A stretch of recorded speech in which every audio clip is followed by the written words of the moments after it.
2025년 5월 9일 금요일입니다. 오늘 이사야서 강해 25번째 꼭지는 이사야서 25장입니다. 1절에서 8절까지 함께 봉독하십니다. 여호와여, 주는 나의 하나님이시라. 내가 주를 높이고 주의 이름을 찬송하오리니 주는 기사를 옛적에 정하신 뜻대로 성실함과 진실함으로 행하셨음이라. 주께서 성읍을 돌무더기로 만드시며 견고한 성읍을 황폐하게 하시며 외인의 궁성을 성읍이 되지 못하게 하사 영원히 건설되지 못하게 하셨으므로 강한 민족이 주를 영화롭게 하며 포악한 나라들의 성읍이 주를 경외하리이다.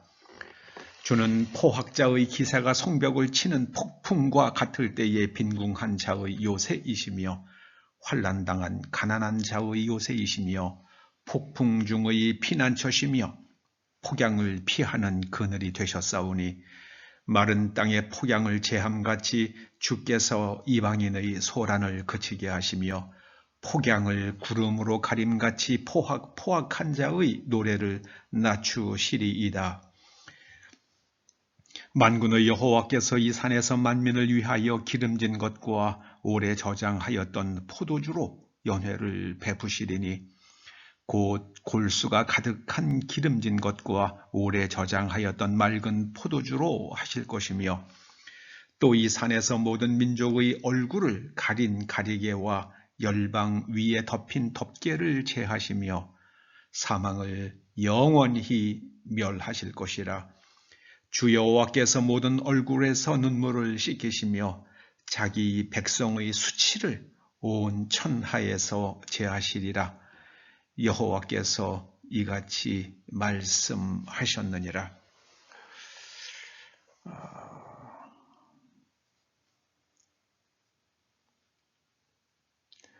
하나님의 연회에서 눈물이 씻겨지고 수치가 벗겨지리라. 눈물이 씻겨지고 수치가 벗겨지리라. 이런 제목으로 말씀을 상고해 보십니다. 1절에서 이렇게 말씀합니다. 여호와는 나의 하나님이시라. 내가 주를 높이고 주의 이름을 찬송하오리니. 그러니까 하나님을 높이고 하나님의 이름을 찬송하는 이유가 찬송의 제목이요. 하나님께서는 오래전에 정하신 뜻대로 하나님의 섭리대로 그 섭리대로 행하신다. 무엇을 행하시는가? 기사 곧 하나님만 하실 수 있는 기적을 행하신다. 하나님만 하실 수 있는 일들을 성실함과 진실함으로 행하신다. 그래서 나는 하나님을 높이고 하나님의 이름을 찬송하며 여호와 하나님을 나의 하나님으로 모시겠습니다. 그렇게 고백을 합니다. 하나님께서는 강한 나라들을 돌무더기로 만드십니다. 아수르가 굉장히 강한 제국이었잖아요. 그런데 아수르의 수도인 니느웨가 도무지 흔적이 없었습니다. 그래서 사람들은 생각하기를 니느웨 성은, 니느웨라는 도시는 아마도 그냥 전설의 도시인가 보다, 상상의 도시인가 보다. 왜냐하면 나라가 망해도 하다못해 돌멩이는 남아요. 주춧돌은 남잖아요. 그런데 아무것도 없는 거예요. 나중에 보니까 그게 그 니느웨 성이 완전히 모래로 덮이는 바람에 아무도 찾을 수가 없었다고 그럽니다.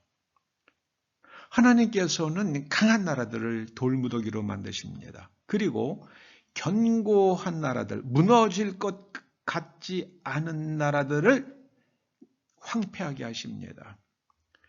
여러분, 1949년에 세워진 그 중공이 도저히 무너질 것 같지 않잖아요. 막 그냥 만주도 흡수했죠. 신장 위구르도 흡수하죠. 자기네 땅이 아니었던 몽골도 자기네 땅으로 만들었죠.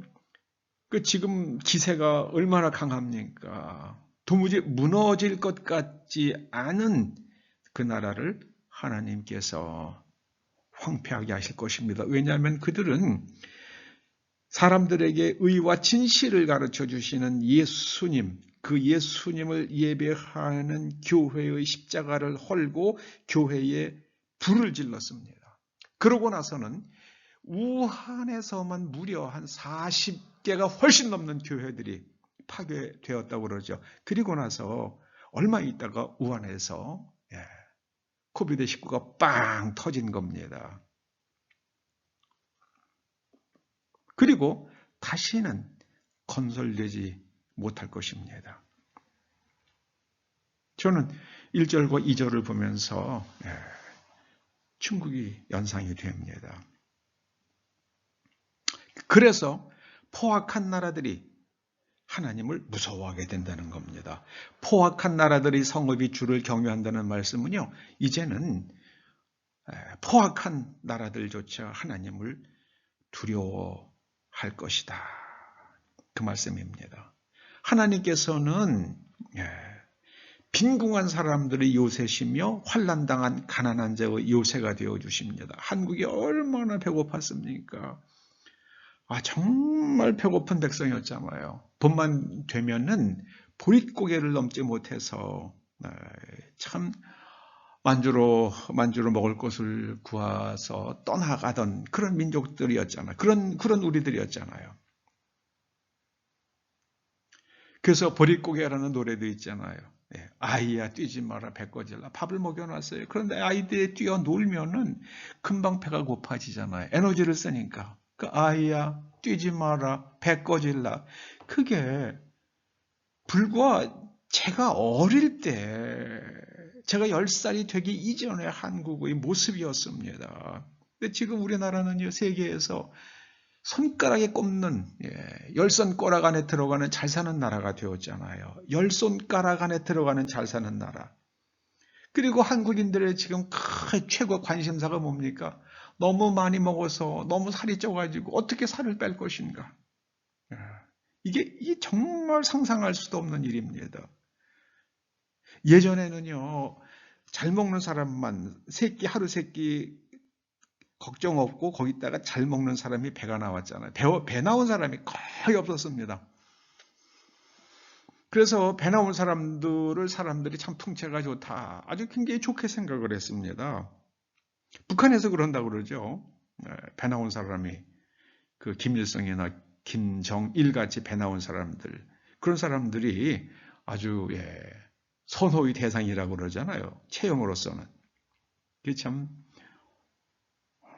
그랬던 나라가 이렇게 잘 살게 된 것은요, 이 교회가 부흥하면서 그렇게 됐습니다. 하나님께서 빈궁한 이 한민족, 환난당한 6.25와 같은 그런 무서운 환난, 그리고 일제 36년 그 환난을 당한 이 가난한 사람들, 이 민족의 요새가 되어 주셨습니다. 하나님께서는 마른 땅, 그 광야에 뜨거운 햇볕이 내려 쪼일 때 얼마나 피할 곳이 없잖아요. 그래서 이 광야에서는 광야에 사람이 들어가게 되면은 한 뼘의 그늘이 얼마나 감사한지, 한 뼘의 그늘로 인하여 하나님께 감사를 드리게 된다고 그러죠. 그리고 한 모금의 물로 인하여 하나님께 정말 진심으로 감사를 드리게 되는 게 그게 광야입니다. 저는 이제 이 민족이 다시 그 광야의 심정으로 돌아가서 하나님을 요새로 삼고, 그래서 하나님의 집에서 성령의 기름 부으심, 여기서 기름진 것은 성령의 기름 부으심을 상징하기도 하면서 동시에 우리가 그 기름진 음식을 먹을 때, 기름진 걸 너무나 먹지 못할 때는요, 기름진 음식이 얼마나 좋습니까? 요즘엔 우리는 소기름 다 잘라내고 먹잖아요. 그런데 제가 어릴 때는요, 배추국을 끓일 때에 거기에 소기름이요. 소기름을 갖다가 막 그게 먼저 넣고 볶아요. 그러면 기름이 녹아서 이제 나오잖아요. 거기에다가 배추를 볶고 거기다가 이제 배추를 익힌 다음에 물을 붓고 끓이면은요, 그 배추국에 기름이 동동동 뜨거든요. 소기름이요. 그러면 얼마나 고소합니까? 그 맛이. 지금은 뭐 그게 감동이 전혀 없어요. 그런데 어릴 때는 그 배추국에다가 그 기름, 소고기 기름 뜨는 그게 얼마나 고소하고 맛있는지요. 이게 바로 이거죠. 그래서 배고파서 우는 거예요. 슬픈 것 중에서 가장 슬픈 게 배고픈 거라 그러죠. 북한에서 그렇게 고문당하고 매 맞고 막 이러던 사람, 탈북한 여성 한 분이 그런 얘기를 하더라고요. 매 맞는 거는요, 하나도 무섭지 않았대요. 제일 무서운 게 배고픈 것이었대요. 그런데 남한으로 탈북해서 남한에 와가지고요, 그 사람은 탈북했다가 다시 잡혀 들어가서 이제 고문을 받은 거죠. 다시 어떻게 기적적으로 탈출해가지고 남한에 왔을 때에 이렇게 먹을 게 많은데, 저는 자기는 아무것도 더 바랄 게 없대요. 이 배고픔을 면한 것만으로도 너무나 감사하다는 거예요. 여러분, 우리나라 참 엉터리 같은 법을 왜 이렇게 많이 만드는지 모르겠어요. 우리는 자원도 없잖아요. 그래서 다른 나라 사람들이 일주일에 뭐 50시간만 일해서 먹고 산다 그러면은요, 우린 자원이 없으니까 석유도 안 나죠. 지하 자원도 없죠. 그러니까 우리는 남들보다 10시간은 더 일할 각오가 되어 있지 않으면 우리는 밥 먹을 재간이 없어요. 근데 그 젊은 사람들한테요, 야, 너희도 50시간만 일하게 해줄게. 일 조금만 하니까 신나요? 나중에 밥그릇 깨져요. 제가 젊어서 회사 일로 여기 이 나라 저 나라 출장 다니면서 깨달은 게 그겁니다. 농사 지을 땅도 없죠. 지하자원도 없죠. 에너지도 없죠. 수자원도 부족하죠. 그 우리는 죽으라고 열심히 공부하고 죽으라고 일하는 거 외에는 우리가 자식들과 함께 먹고 살 수 있는 길이 없구나. 그걸 깨달았어요. 근데 그 바가지를 갖다가 지금 깨버렸잖아요. 52시간에 딱 묶어가지고요. 뭔가 연구 개발을 하려고 그러도 그 52시간에 묶여가지고 연구 개발을 못 한대잖아요. 이런 바보 같은 법들을 왜 만들어요? 그냥 기준으로 그냥 가급적이면은 본인이 희망해서 일하는 것은 괜찮지만 가급적 가정에 돌아가서 가족과 함께 지낼 수 있는 시간도 좀 많이 이렇게 좀 회사에서 배려하는 그런 풍토를 만들어야죠. 그건 문화로 만들어 가야죠. 그걸 갖다 법으로 만들어 갈 일이 아니죠. 참 저는 어리석다고 생각을 합니다. 뭐 그분들이 잘한다고 했겠죠. 그건 저는 심히 어리석다고 생각을 합니다. 우선 밥을 먹어야죠. 우선 회사가 경쟁력을 잃어가지고 회사가 무너지면은요, 내 일자리가 없어지면은요, 다 끝입니다. 뭐 월급 올려달라고요? 노동시간 줄여달라고요? 그건 전부 다 일자리가 있은 다음에요. 노동자의 첫 번째 권익이 뭡니까? 안정된 일자리예요. 노동 조건은 두 번째입니다. 첫째는요, 안정된 일자리예요. 순서가 바뀌었어요, 지금요. 순서가 바뀌었습니다. 소득주도 성장. 봐요. 성장을 해야지 소득이 올라가는 거죠. 어떻게 소득을 올리면 성장이 됩니까? 저는 지금 생각해도 어이가 없어요. 그래서 웃음만 나와요. 저는 뭐 경제학 조금 했잖아요. 조금. 그 조금 배운 것 같고도요. 말이 안 되는 얘기인데, 아유, 정말 답답합니다. 그러나 우리는 하나님만 바라보십시다. 하나님만 바라보십시다. 그러면은 하나님께서 우리들에게 기름진 것과 오래 저장하였던 맑은 포도주로 연회를 베풀어 주십니다. 그러니 거기서 기름진 것을 먹고 맑은 포도주를 마시면서 포도주 마시면 기분이 좋아지잖아요. 그 삶의 기쁨이 회복되는 것을 상징하지요. 그리고 나서는 얼굴을 가린 가리개. 너무 보기가 싫으니까 얼굴을 가리라고 그러는 경우도 있잖아요. 여러분, 팬텀 오브 오페라라는 게 뭡니까? 얼굴이 흉하니까 얼굴 가리는 거 아니에요.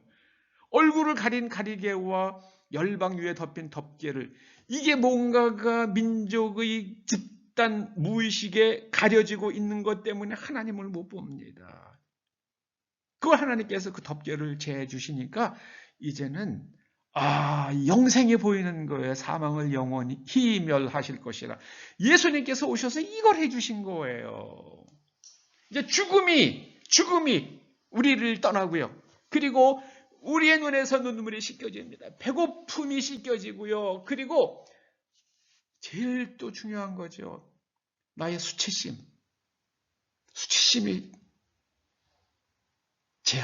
벗겨집니다. 여러분, 이 이사야서 25장 1절에서부터 8절 말씀을 자주 묵상하시기 바랍니다. 하나님께서 이 땅 백성들이 하나님으로 삼고 하나님을 경외하며 그 말씀대로 진실하게 살아갈 때에 우리의 눈물을 씻겨주시고 우리의 수치를 제하여 주실 줄로 믿습니다. 기도하시죠. 아버지 하나님, 이 땅 백성들을 불쌍히 여겨주셔서 이 땅 백성의 배고픔을 씻어주셨습니다. 다시 과거의 배고픔으로 그 가난으로 돌아가지 않도록 기업가들이 참으로 선하고 창의적으로 열심히 일할 수 있는 그런 새로운 합리적인 제도들이 만들어지며 법들이 다시 세워지고, 그래서 우리의 후손들에게 좋은 기업들을 많이 물려줄 수 있도록 은혜 내려 주시옵소서. 인간의 욕망을 자극해서 표를 얻고 그리고 정권을 장악하고 자신들의 야망을 채우려고 하는 어리석은 사람들이 다 쓰러지게 하여 주시옵소서. 예수님의 이름으로 기도드립니다. 아멘.